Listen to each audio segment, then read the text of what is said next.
going to start with a session on solutions, which will be introduced by my good friend, Ayman Safadi, Minister of Foreign Affairs of Jordan, and will be moderated by Laura Hammond, Professor of Development Studies of the School of Oriental and African Studies of the University of London. Let me invite, therefore, Minister Safadi to the podium to deliver some opening remarks. Ayman, the floor is yours. Bismillah ar-Rahman ar-Rahim. Thank you, Filippo. Dear Excellencies, dear friends. Refugees are real people. They are not abstract numbers. They are real people with needs. They are people with the right to live in dignity, with opportunity, and with hope. The ultimate answer to their plight is the resolution of conflicts and wars that have shattered their lives, taken away their homes, and stole their dreams. Refugees must go back to their homes. But that can only happen when conditions for their safe, dignified, and voluntary return are guaranteed. That, unfortunately, is a distant reality. And until that reality is there, it is our collective responsibility to provide refugees with dignified lives. We need to work together to ensure that kids have classrooms, that the ill have access to health care, and that the needy can put food on the table. Refugees is a global challenge. It can only be faced with global action. Sharing responsibility cannot be a mere slogan. It must be tangible actions that avail the resources necessary to meet their needs. And in most cases, those needs are way beyond the provision of emergency supplies.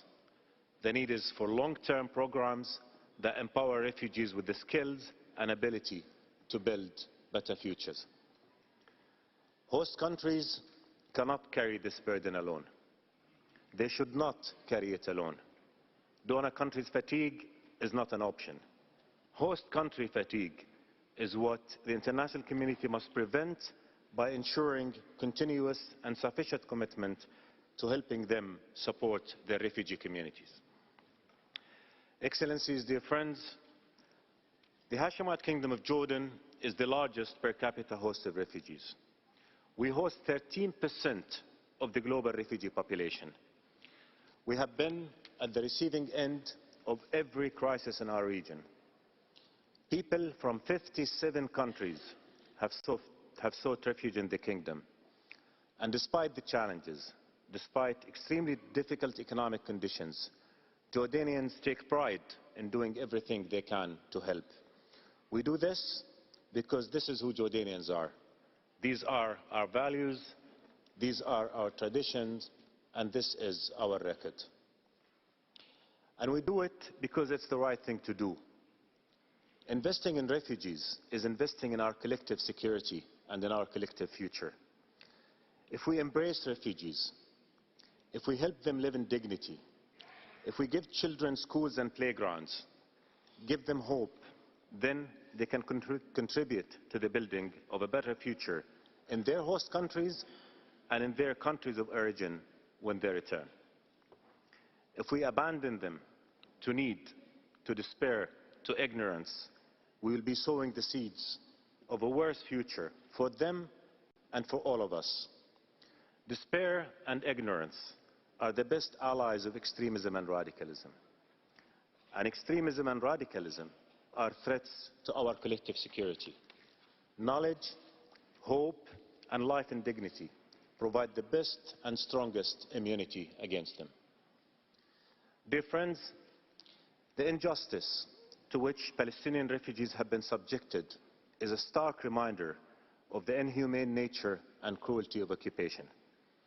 The Palestinian refugees issue is a final status issue that must be resolved on the basis of international law, guaranteeing the right for return and compensation, and within a comprehensive solution that ends the occupation that started in 1967 and bring about lasting, comprehensive peace. Until that happens, we must maintain our commitment to over 5 million Palestinian refugees. The overwhelming majority with which UNRWA's mandate was renewed at the General Assembly earlier this month was an enormous show of support. This was a vote for justice, for the right of people to live in dignity, for the right of 560,000 boys and girls to have classrooms to go to. We thank all 169 countries that stood for what's right. We thank all our friends and partners who continue to support UNRWA. And we urge immediate donations to bridge the remaining $136 million shortage in this year's budget. We hope that funds for next year's budget will be secured early on so Palestinian refugee children do not suffer the uncertainty of not knowing whether they will have schools to go to or not. Syrian refugees are victims of a vicious war. The Syrian conflict has caused much more pain and much more suffering than any country or people should have to endure. This crisis must end. The only path forward is a political solution that preserves the territorial integrity of Syria, that restores to the country its peace and stability, and that creates conditions conducive for the safe, dignified and voluntary return of refugees. Syrian refugees need all our support. My country is host to over 1.3 million Syrians. Only 10% of them live in refugee camps. The rest are spread across every town, city and village, welcomed as dear brethren and embraced as honored guests. Over 130,000 Syrian students are enrolled in our public schooling system. As a result, some of our schools are operating double shifts. Our economy can create 30,000 to 40,000 jobs a year, and we've given over 160,000 work permits to Syrian refugees. This is more than 5 times the number of jobs our economy can create on an annual basis. At a time when unemployment is over 19%, we provide refugees with medical services afforded to uninsured Jordanians as we implement severe economic austerity measures. And yet, funding for the 2019 Jordan Response Plan stands at about 21%, about $520 million out of $2.4 billion needed. This is a wrong that must be corrected. Pledges must be met. Resettlement in third country programs must expand rather than shrink. Dear friends, 48% of Syrian refugees in Jordan are under the age of 15. This number should show how much more we need to do together. I want to thank our gracious hosts, the Swiss government and UNHCR, for the wonderful job they did in organizing this conference. I also thank the co-conveners for their efforts. The Global Compact on Refugees is a milestone achievement in our endeavors to pool our efforts to address the refugees challenge. Jordan here is not just a participant. We are here as a major stakeholder in these efforts. We have and will continue to work with you in addressing this major challenge. It was only 3 years ago when Jordan and Ireland facilitated the New York Declaration on Refugees and Migrants, which was a major step towards adopting the Compact and this forum. And I want to thank the UN and all its agencies for their partnership and for their support in shouldering the burden of refugees in Jordan. I want to thank all our friends and partners for their support, without which we will not have been able to take care of refugees the way we have. Dear friends, a difficult year is ending. Christmas holidays are approaching.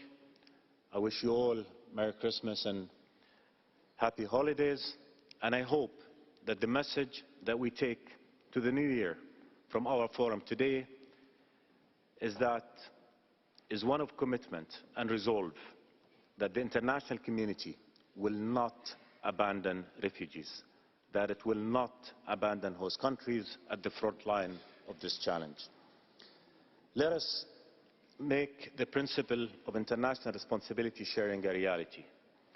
In the face of this global challenge, let our response be global. Let's act together, effectively and systematically, to make sure that victims are not victimized over and over again. Thank you so much.